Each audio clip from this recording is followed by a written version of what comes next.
I learned to knit when I was in 3rd grade, but I didn't really return to it until about 5 or 6 years ago after I had had a grand mal seizure, and I was like super high anxiety, super depressed, and I needed something. I feel like it did heal me because it helps me to just center, balance, think, and also I breathe. I can breathe. Because sometimes with anxiety, especially if you're prone to an anxiety attack, it's the air. You're like, I can't breathe, right? Like you can't breathe. So knitting just helps you take that breath, slow down, and think and focus. I was one of those nervous pregnant people and stressed out because I had another young child at home and working, and I needed something to help calm down, focus when I had 5 minutes. And also seeing a completed project, because my actual work, I don't see completed projects, and this is very nice to see you start something and then it ends. I decided to learn how to knit about 12 years ago. I had suffered a miscarriage and I needed something therapeutic, so I decided to take a class. Knitting makes me feel comforted. When I knit and crochet, I feel like I'm accomplishing something, I'm creating something.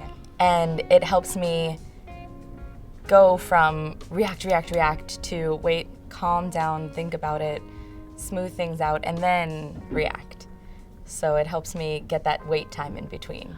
I began knitting during Superstorm Sandy. I was up in the middle of the night. We had people sleeping on our couches for about 3 months, and I was just going crazy. There was no power, and I'd wake up at like 2 in the morning and was wide awake. I was able to do something at night without disturbing the people that were staying at our homes. I think it's the visual.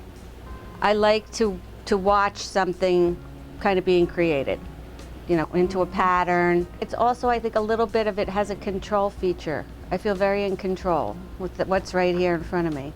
So regardless of what else is going on, this is good. Once you get going, it's a little bit mindless. You can pretend you're watching that football game on TV, but you're really not.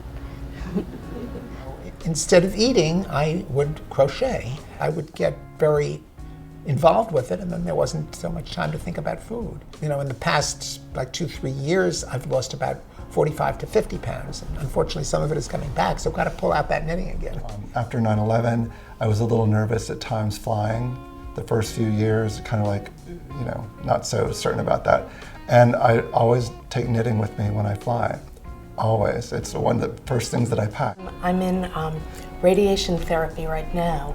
And I walked in and I took out my knitting, and one woman looked up and said, "What are you working on?" And we started to talk. After a while, everybody put their iPhones, iPads away, and we were engaged in a really great conversation, and we were laughing. It brings you warmth, you know, like physically and emotionally. So sometimes when you just want to curl up and do nothing, it's, you know, it can be a simple task. You can do an easy project just to get yourself going again, to get your hands moving, just to count, you know, even if you're counting just 4 stitches at a time. It gets you something to break you out of that. It'll always be rewarding in the end.